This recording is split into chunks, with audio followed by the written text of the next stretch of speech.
The rain had stopped, but the air along the Mississippi River path in St. Louis still hung heavy with dampness. Cale Harper trudged along the cracked sidewalk, his worn suit pants fraying at the knees, his leather shoes patched and scuffed from too many miles. In his chest pocket, a hospital bill, creased and dog-eared, pressed against his heart like a stone. His mother, Eleanor, needed heart valve surgery, hundreds of thousands of dollars in costs, hospital stays, and rehab. The numbers were merciless, cold as the river's current. Each step echoed with a sigh, and deep in his chest, it felt like a boulder rolled with every breath. Something was coming, something that would change everything. But what? The answer lay somewhere in the mist, waiting to unravel with a price he couldn't yet name. Cale's life hadn't always been this heavy. Growing up in a small Missouri town, he'd once dreamed of college, maybe a job in the city, a life beyond the delivery routes he now drove for a courier service. But dreams had a way of crumbling under the weight of reality. His father, Malcolm, had run a small diner on the edge of town, a greasy spoon loved for its burgers and milkshakes. Then came the pandemic, skyrocketing rents, and supply chain chaos. The diner folded, leaving a mountain of debt and a family fractured by stress. Eleanor's heart condition surfaced soon after, a ticking clock that drained their savings faster than Cale could earn.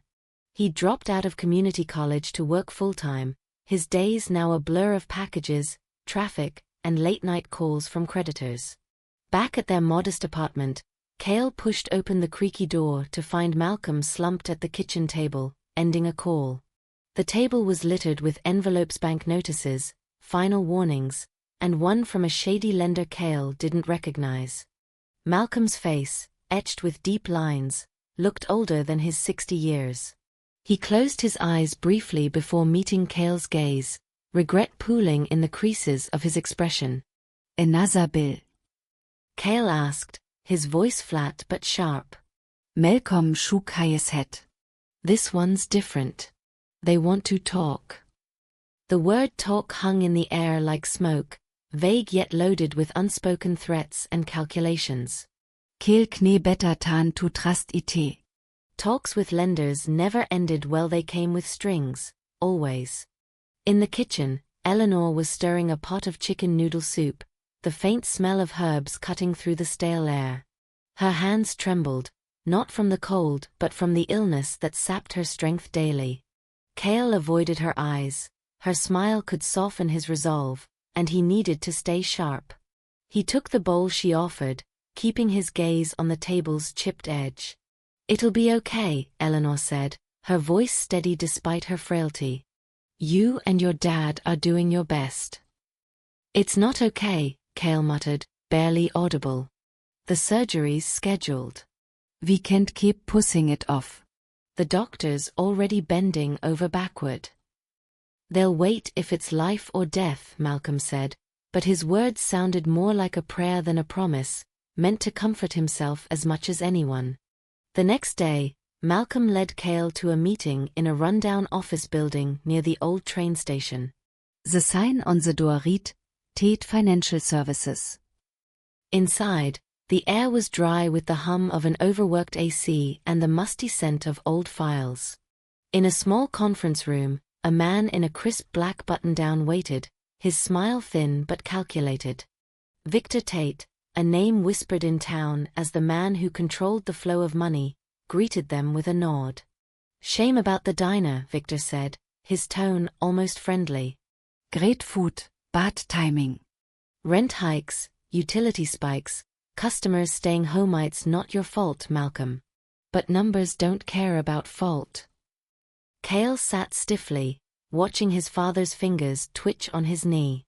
Victor slid 2 sheets of paper across the table. "Let's rework your repayment plan. I'll even waive some interest. But there's a condition." "Malcolms brau forovet." "What kind?" Victor's smile didn't waver. "I'd like your son to marry my daughter, Abigail." The room seemed to freeze. Cale heard the clock on the wall pause, 10 tick again. Malcolm shifted, half rising from his chair. What does that even mean? Exactly what I said, Victor replied smoothly. Abby's a good girl, bright, hard-working, helps out at the bakery down the street. She's got a disability, but she's a joy. Makes people smile. I want her future secure, with a family I can trust. He turned to Cale. Your name? Cale Harper, he answered, his voice steady despite the chill creeping up his spine. Cale, Victor said, leaning forward. Your mother's surgery, your father's debts, I'll take care of them. Abby will be good to you. You just need to be good to her. It's not a bad deal. Not a bad deal. The phrase echoed in Cale's mind, sharp and cold.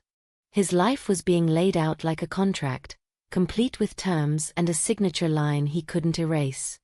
On the walk home, Malcolm was silent, pausing once to lean against a lamppost as if the weight of the world had settled on his shoulders. The hum of cicadas filled the air, mingling with the distant beep of a crosswalk. Cale noticed his own steps slowing, each one heavier than the last. At home, Eleanor handed them glasses of iced tea, her hands shaking slightly. Malcolm set his glass down without drinking. I'm against it, he said suddenly. Your life shouldn't be decided like this. But what's the alternative? Cale asked, his voice tight. The surgery can't wait. My paycheck won't cover it. I'll figure something out, Malcolm insisted. How? Cale pressed, but no answer came. The silence grew, heavy with guilt no one owned. Eleanor tried to smile, but it faltered, her face caught between hope and heartbreak. That night, Cale lay in bed, staring at the ceiling. In his mind, a stranger's face flickered Abigail, or Abby as Victor called her. He hadn't meant to notice, but there'd been a photo on Victor's desk, a young woman in a white apron, her fingers dusted with powdered sugar, her smile proud yet soft. It wasn't a staged portrait but a snapshot of someone living, someone real. The image lingered, unsettling him. The next morning, Cale found himself at the bakery on Main Street, a quaint shop with glass windows and the warm scent of bread. It was early, the shop still prepping for the day. Behind the counter, a woman with a white headscarf wiped down a tray. She looked up, saw Cale, and offered a shy smile. Welcome, she said, her voice clear and warm. We've got a breakfast special. Want to try the cinnamon rolls? They're fresh. Cale nodded, feeling the need to say something, anything, to take control of the moment. Sure, I'll take one. She moved with care, packing a roll into a paper bag and pouring coffee into a to-go cup. You headed to work? She asked, glancing at him. Yeah. I do deliveries, Cale said, surprised by how easy it felt to talk. Deliveries are tough, she said, her tone sincere. Be careful if it rains. Roads get slippery.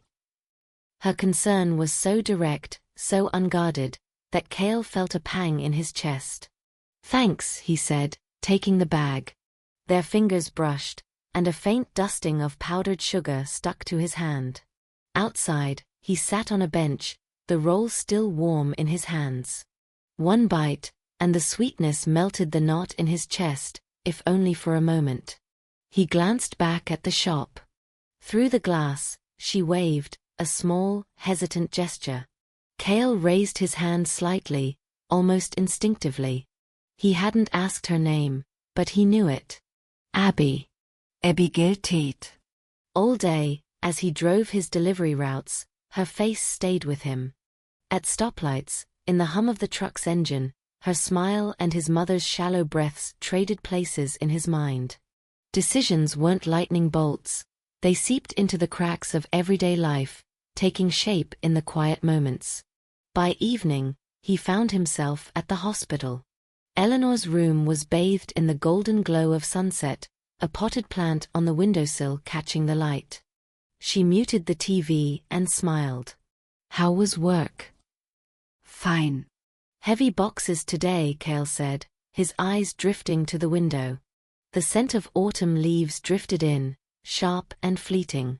Young folks need heavy work, Eleanor teased, her old saying coaxing a faint smile from him. Builds character. Cale didn't reply, his thoughts elsewhere. A text buzzed on his phone. Malcolm. Dinner at the Tates, Tonicht. Can you make it? Cale stared at the screen, his heart thudding. Options seemed to vanish with each beat. He typed "I'll be there" and hit send, his fingers steady despite the storm inside. The Tate house was a modest ranch-style home in a quiet St. Louis suburb, the porch lined with potted herbs that filled the air with a fresh, earthy scent. Inside, the living room was warm, with a polished oak table and a simple landscape painting on the wall. Abby appeared from the kitchen, apron tied over a floral dress, her smile shy but genuine. "Hi," she said softly. Her mother, Clara, bustled in with a tray of iced tea, urging them to sit. Victor's smile was there, ever present, but softer in his own home.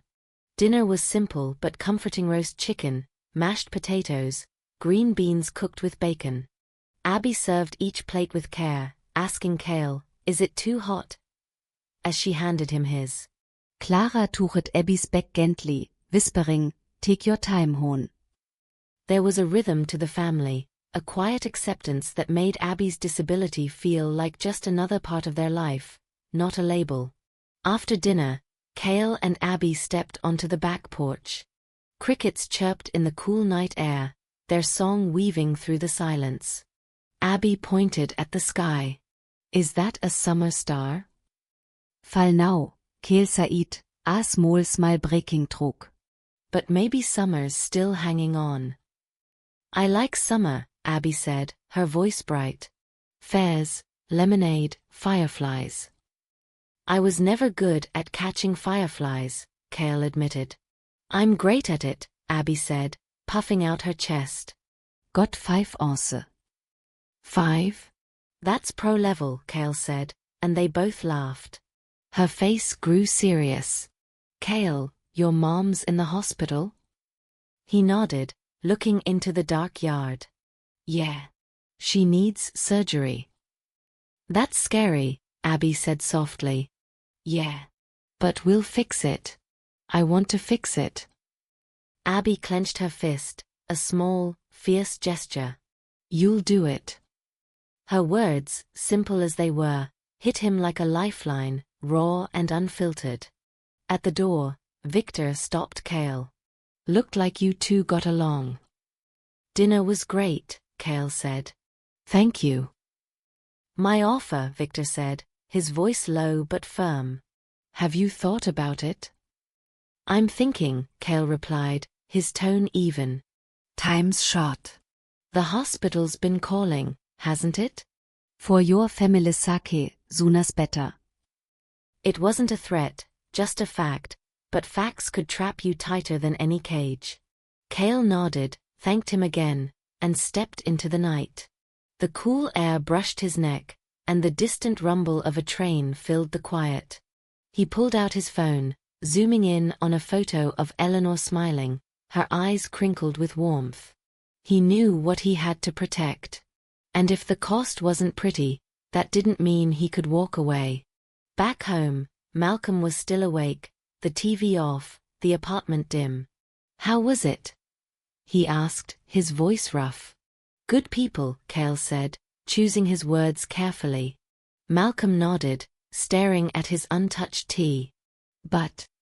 Cale opened his mouth, then closed it. Words felt like stepping off a cliff. Once said, there was no going back. Malcolm seemed to sense it, rising to put the kettle on. They sat with their mugs, the steam curling in the silence, the heat stinging Cale's tongue as he drank. It was a small, grounding pain, like a match flaring in the dark. That night, Cale sat at his desk, pulling an old pen from a pile of community college notebooks. On a scrap of paper, he wrote 2 words, promise and responsibility. The ink trembled but held clear. Outside, The wind carried the scent of falling leaves, a reminder that seasons didn't wait, not for him, not for anyone. Morning broke with a crisp blue sky. Laundry fluttered on the neighbor's line, and kids laughed on their way to school. Cale pulled on his suit, the mirror showing a face leaner than it used to be, his eyes fixed on something distant. He tied his shoes, took a deep breath, and paused at Eleanor's bedroom door. Her soft breathing, steady and prayer-like, filled the quiet. He closed his eyes briefly, then stepped out. His destination was set, Tate Financial Services. The dry air, the neat stacks of papers, the photo frame on Victor's desk, they waited for him. As he walked, Cale repeated one word in his mind: choose. Not to be chosen, but to choose. That difference was all he had left to hold on to.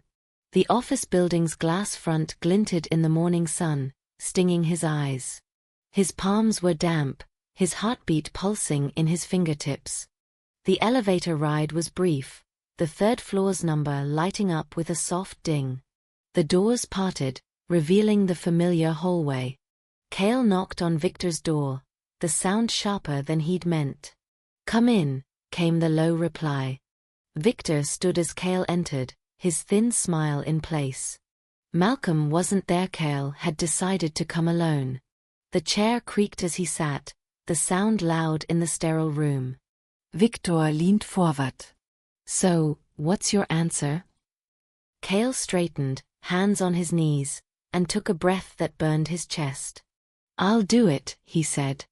"I'll marry Abby."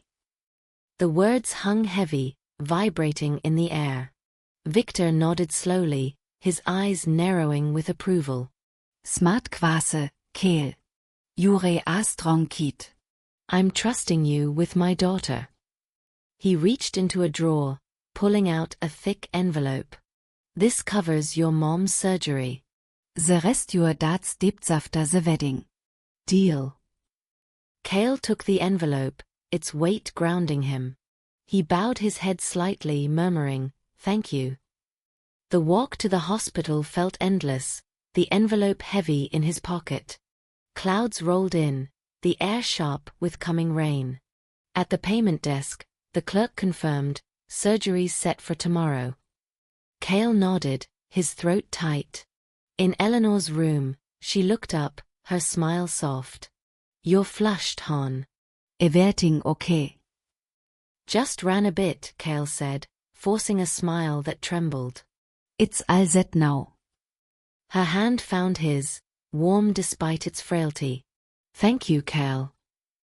That night, he sat by her bed, watching her sleep. "This is right," he told himself. "It's the only way." But each repetition left a small, aching bruise in his chest. The next morning, rain pattered against the hospital windows.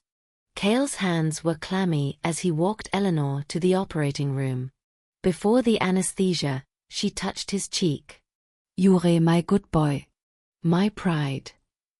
The doors closed, the red light blinked on, and Cale's tears came, hot and unstoppable. He and Malcolm sat in the waiting room, the silence tick, time craveling. Hours later, the doctor emerged. Surgery went well. They bowed their heads in unison, relief flooding them, though the shadow of Cale's bargain loomed close. Days later, Victor called. "Wedding plans start now." "Next week." Cale's understood, was all he could manage. Malcolm Said noting, highest silence luder tan words. That night Eleanor, still weak, asked, "Is it true? About the marriage?" Cale froze. "How'd you know?" "Your dad told me," she said, her smile gentle. "It's for the money, isn't it?" "No, it's," Cale started, but she cut him off. "It's okay," she said, her voice a soft balm. "Warte für the reason, just life kindly, Cale. Tats enug." Her words pierced him. He stepped outside, a sob catching in his throat. The wedding loomed, a contract sealed in necessity, yet Eleanor's blessing made it feel less like a cage. The preparations moved quickly.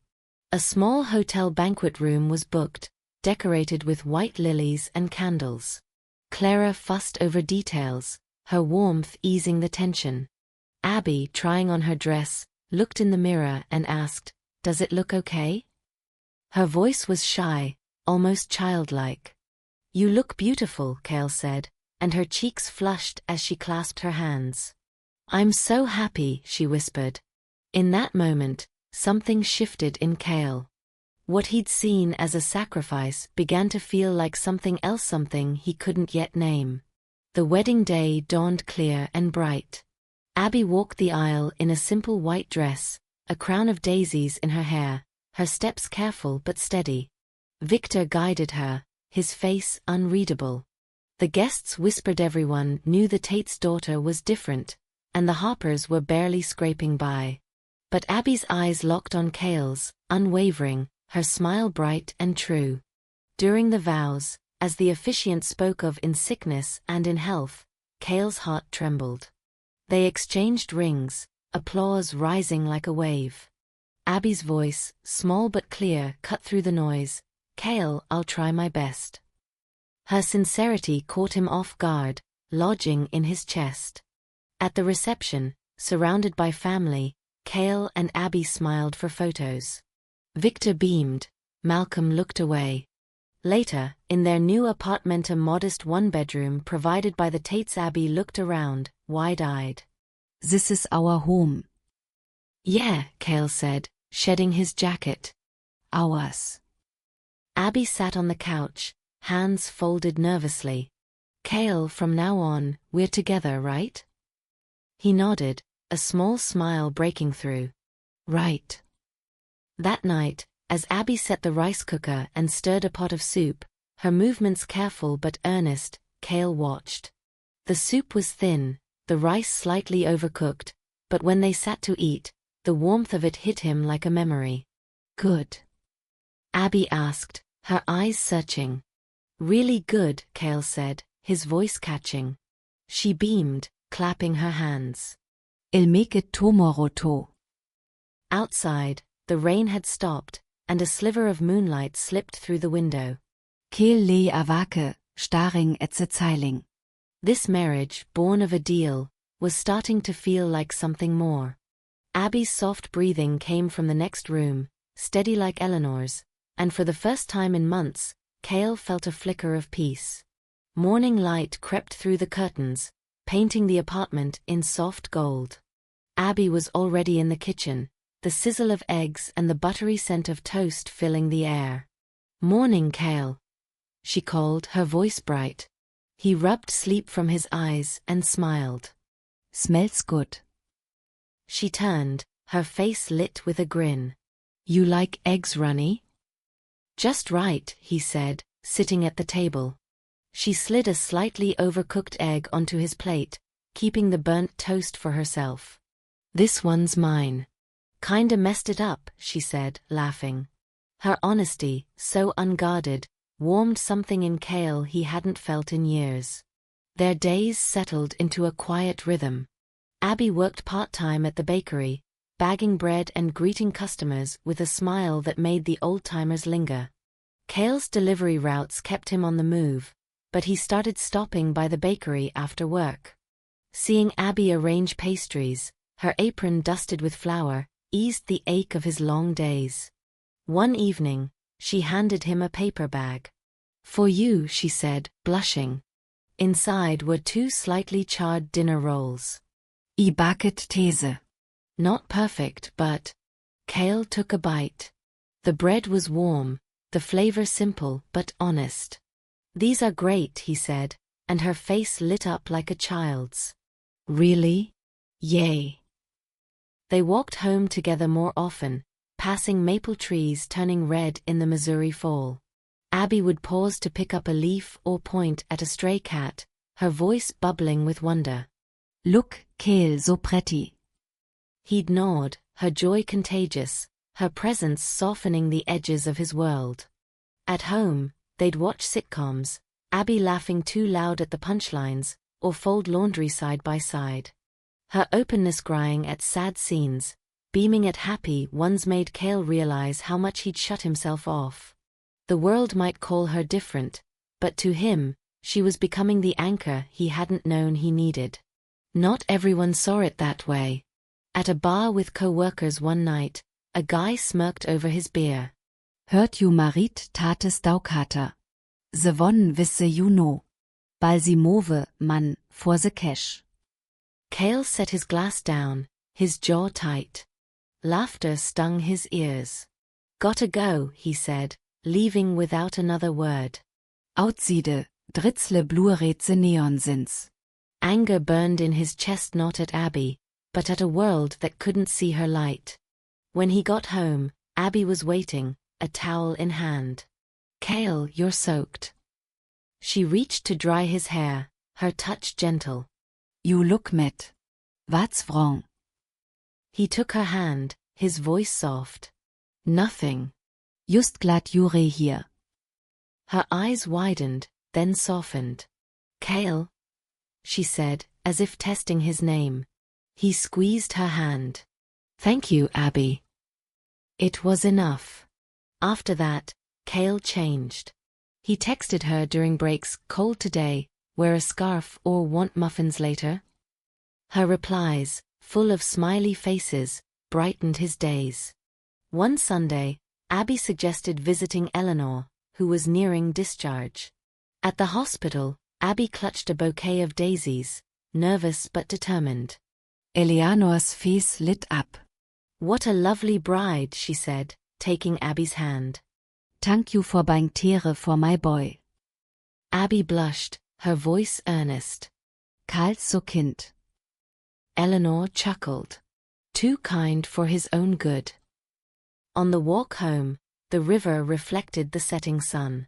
Abby said, "Your mom's so warm." "She's why I'm still here," Cale admitted. "You're warm too," Abby said, clutching her hands to her chest. When I'm with you, my heart feels cozy. Cale stopped, a laugh escaping him. "Cozy, huh?" "Yup." She grinned, and without thinking, he ruffled her hair. "Thanks, Abby." Her smile was a gift, one he didn't deserve but couldn't refuse. Their life together grew, cooking dinners, planting herbs on the balcony, walking to the park. Whispers followed them, but Cale stopped caring. Abby's laugh was louder than any gossip. Then fall deepened, and Abby caught a cold. Cale swapped her damp towel for a dry one, his hand lingering on her warm forehead. "You okay?" he asked as she mumbled in her sleep. "Cale, you okay?" "I'm fine," he said, staying up to watch her breathe. At dawn, she woke, her voice weak but clear. Cale, thank you. His chest tightened, full of something he couldn't name. Love wasn't a word he'd planned to use, but it was creeping in, quiet as morning light. He realized it wasn't a grand moment but 1,000 small ones, her hand in his, her laugh, her steady presence that built it. Winter came, sharp and biting. Their life held steady, a warm bubble against the cold. One evening, Cale bought a small bouquet of sunflowers on impulse. Abby's eyes widened when he handed them to her. "For me." "For you," he said. She hugged them close, tears in her eyes. First flowers Eva, she whispered. Karl's Troat kaukt. "Not the last," he promised. At work, a colleague noticed the change. You're different, Harper. Happier. That marriage working out. Cale smiled faintly. Maybe it is. But the world wasn't always kind.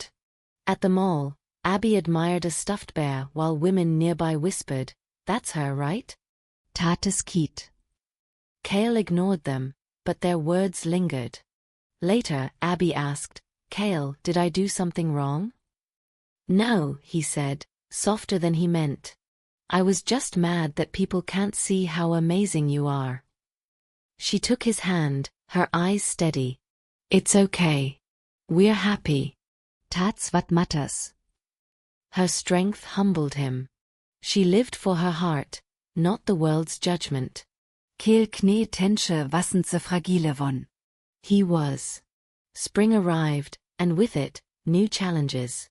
Abby's health faltered again, her cough lingering, her energy fading. Cale urged her to see a doctor, but she brushed it off. Justa Bug, Chessaid, smiling. But one night, she clutched her chest, gasping. Cale called an ambulance, his hands shaking as he held hers in the hospital. The diagnosis was pneumonia, tied to a congenital heart issue. She'll need to stay, the doctor said. Cale sat by her bed, her hand small in his. You'll be okay, he said, more for himself than her. Abby smiled weakly. I'm not scared. Jure hier. Her words broke him. That night she asked, Cale, if I'm gone, what'll you do? Don't say that, he snapped, his voice cracking. Jure not going anüvere. She squeezed his hand. I'm not scared of doing. I'm scared you'll be alone. He couldn't speak, only held her tighter. Days passed in a blur of hospital visits, work, and sleepless nights. Abby rallied, then weakened, her smile flickering but never gone. One night, she handed him a notebook. Read it, she said. Inside were her daily entries, written in careful, rounded letters. Cale smiled today. Cale said goodnight. I love his voice. The last page read, if I'm gonna Cale, keep smiling. I'll worry if you don't. Tears blurred his vision as he hugged the notebook close. The next morning, Abby's fever broke. You cried, she teased, her voice faint. Your eyes are red. Didn't cry, he lied, and she laughed softly. I'm not scared, Cale. You make me brave. He gripped her hand. I'm here. Always. By spring, Abby was discharged, her steps slow but her smile bright. They walked home under blooming cherry trees, petals drifting like snow. Spring's here, Abby said, catching a petal. Cale nodded, his heart lighter but still shadowed by fear. Their life resumed, careful and quiet. Abby grew herbs, read novels, and laughed at Cale's bad cooking attempts. One evening, she showed him her notebook again. I write about you, she said, blushing. Every day. What's it say? He asked. Secret, she giggled, but her eyes were warm. He pulled her close, whispering, I'll keep you safe. Summer came, and with it, a new scare. Abby's cough returned, worse this time. At the hospital, the doctor's words were grim, her heart was weakening. Cale's world tilted. He stayed by her side, reading to her, bringing sunflowers to her room. One night, she woke, her voice a whisper. Cale, I'm so glad we got married. You made Emil happy. I'm the lucky one, he said, tears falling. You taught Emil how to laugh. She smiled, her eyes closing. I love your smile. The next day, her fever eased, and the doctor said she'd pulled through. Cale sat by her, watching her sleep, her breaths shallow but steady. We'll see the cherry blossoms again, he whispered. Life settled, but Cale knew it was fragile. They cooked together, Abby's knife skills improving, her laughter filling the apartment. Look Cale, I kuze karots dreht. Schätzei, brutes akit. He'd laugh, his heart full. These moments small, ordinary were his treasure. One night, Abby muset, Cale das life entfasst. He frowned. Why? My grandpa said time's like the wind. But hearts stay, right? He nodded, unable to speak. Her words, simple yet profound, lingered. He looked at her sleeping face and vowed to make every second count. Summer deepened, and Abby's health held, though Cale watched her closely. They planted sunflowers on the balcony, Abby watering them daily with a childlike glee. They'll bloom big, she said, her eyes bright. Cale joined her, his hands in the soil, their laughter mingling with the breeze. But by late June, Abby weakened again. Her cough was relentless, her appetite gone. At the hospital, the doctor confirmed a relapse. Her heart's struggling, he said. Cale's knees buckled, memories of Eleanor's illness flooding back. Abby, in her bed, smiled. It's okay, Cale. Doctors are nice. He forced a smile. You'll all be fine. She nodded. You'll vis me. Cale cut his hours, spending every moment with her. He cooked oatmeal, read her favorite books, and held her hand through the night. One evening, she spoke softly. Cale, I saw you in my dream. You were crying. Don't cry. I like your smile. He squeezed her hand. No crying. Promise. Her notebook became his lifeline. Her words, her love for him, her joy in their life kept him grounded. But fear gnawed at him. Time was slipping, and he couldn't stop it. July came, gray and heavy. The sunflowers on the balcony began to bloom, their golden heads bright against the clouds. Cale came home to find Abby asleep, her breathing shallow. Abby, he called, his voice trembling. She opened her eyes, her smile faint. Cale, the sunflowers. They bloomed, he said, tears burning. They're beautiful. Good, she whispered. I wanted to see them. He lifted her gently, moving her bed to the window. Outside, the sunflowers glowed in the summer light. Abby's eyes sparkled, a tear slipping down her cheek. So pretty. Cale held her hand, his voice breaking. Abby, you changed me. Thank you. She mouthed, I love you, her eyes closing. Her hand grew cold, and the world went silent. Cale clung to her, sobbing, don't go. But her face was peaceful, like she was dreaming of sunflowers. The apartment was too quiet, the sunflowers too bright. Cale watered them daily, whispering, Abby, they're still here. Neighbors stared, but he didn't care. She was in the flowers, in the wind. Eleanor passed a year later, her heart finally giving out. Cale was alone, but not empty. Abby's notebook, her words, kept him warm. He read it nightly, her love a light in the dark. 10 years passed. Cale aged, his face lined but calm. He never remarried, despite offers. I'm not alone, het zij, smiling. Someones always vis me. At night, he'd sit on the balcony, staring at the stars. Abby, you okay up there? He'd whisper. I'm still smiling. One morning, a neighbor found his door ajar. Cale sat in his chair, a sunflower on the table, his face serene. A notebook lay open, Abby's words beside a photo of them laughing. The doctor's verdict was simple, he passed peacefully. Cale's funeral was small, held in a community center with sunflowers lining the room. Victor and Clara attended, their faces heavy with grief. Victor, his voice shaking, spoke at the casket. I regret pulling you into this, Cale. But you became family. You loved my daughter. Thank you. Clara clutched Abby's photo, sobbing. You should have lived longer for her. Cale's apartment was pristine, a sunflower on the table, photos of him and Abby on the walls.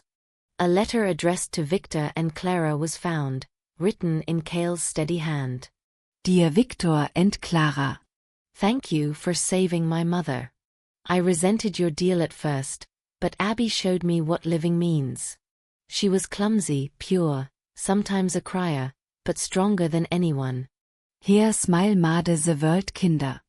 I have no regrets. Those 10 years were my happiest. Keep the sunflowers blooming tare Abby's heart. And if you look at the sky, smile. Vire smiling back. Cale. Victor read it, tears falling. Outside, the sunflowers swayed, whispering Abby's laugh. The cemetery was a quiet hill outside town, Cale and Abby's graves side by side, sunflowers planted between them. Every summer they bloomed, a golden sea no one could ignore. Decades passed. The hill became Sunflower Slope, a town treasure. Couples posed for photos, kids played, elders reminisced. The story of Cale and Abby became legenda, marriage born of debt, transformed by love. One summer, Clara's granddaughter, Lila Tate, stood at the graves, a bouquet of sunflowers and lilies in hand. Now in her 20s, Lila had grown up on Cale and Abby's story. She knelt, whispering, "I'll keep telling your story."